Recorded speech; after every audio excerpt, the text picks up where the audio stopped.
dugaan korupsi DKI, gila-gilaan. Saatnya, pecat novel, agar KPK bertindak. Ditulis oleh Niha Alif. Di www.siword.com. Ternyata, tak hanya PSI saja yang gerah dengan kelakuan Anies di DKI. Golkar juga turun, meminta BPK dan KPK mengusut kebobrokan Anies. Bahkan Gerindra sendiri, sebagai partai pengusungnya, tengah pecah suara dan minta Anies mundur. Lihat saja uang 0,5 triliun lebih dihamburkan untuk Formula E, tapi tahun ini DKI tidak menjadi penyelenggara. Belum lagi uang penanggulangan corona senilai 10,7 triliun yang entah lari kemana. Karena bansos masih minta pusat, suap tidak gratis, insentif nakes pun kabarnya telat. Tapi, di lain pihak, ada berita setiap kelurahan DKI mendapat tunjangan 27 juta tiap bulan.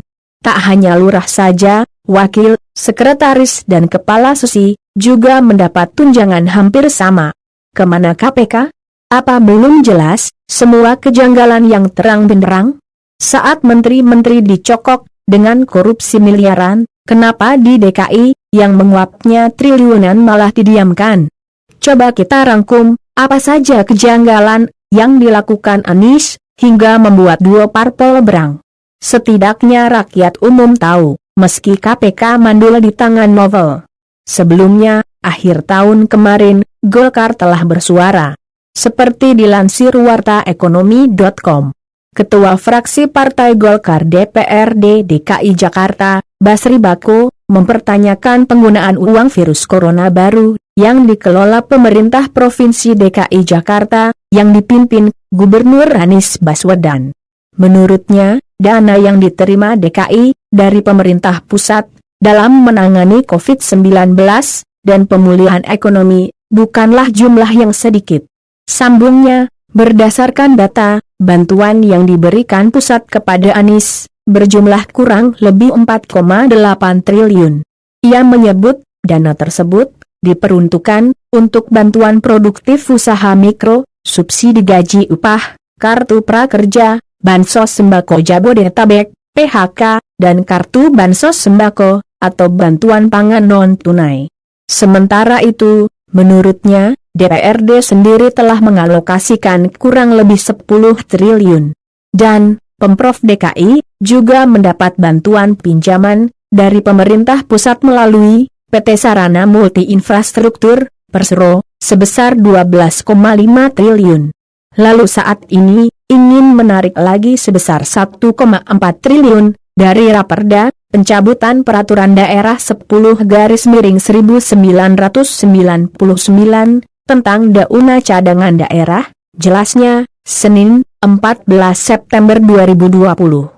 Lanjutnya, ia mengatakan selama ini, belum ada pertanggungjawaban resmi dari Pemda DKI kepada Dewan dan pemerintah pusat terkait penggunaan dana COVID-19 ini.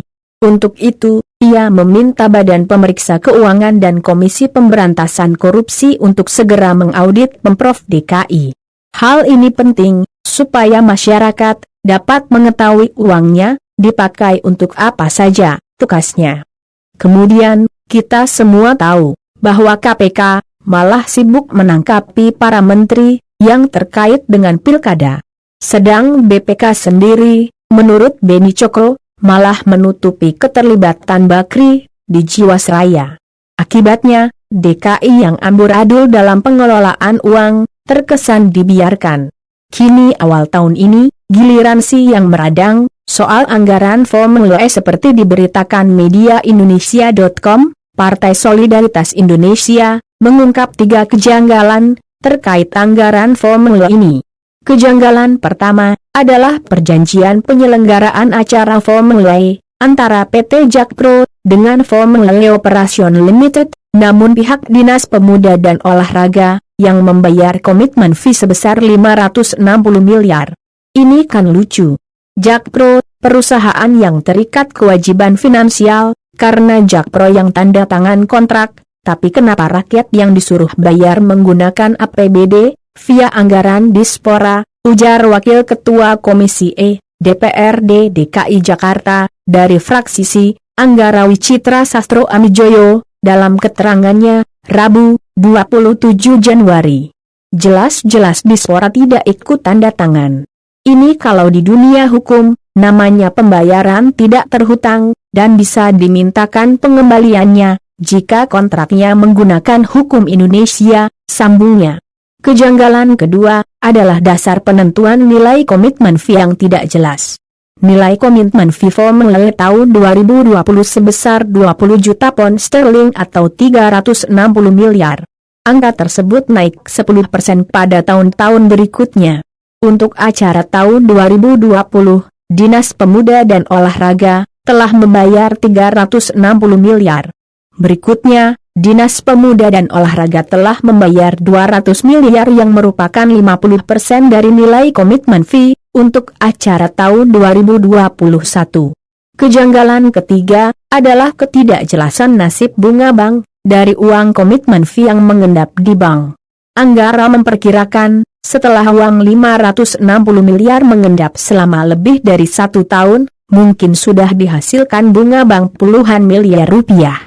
Menurutnya, ini ada potensi kerugian daerah yang perlu dicermati penegak hukum. Rasanya sudah menjadi nasib warga DKI memiliki pemimpin seperti Anies.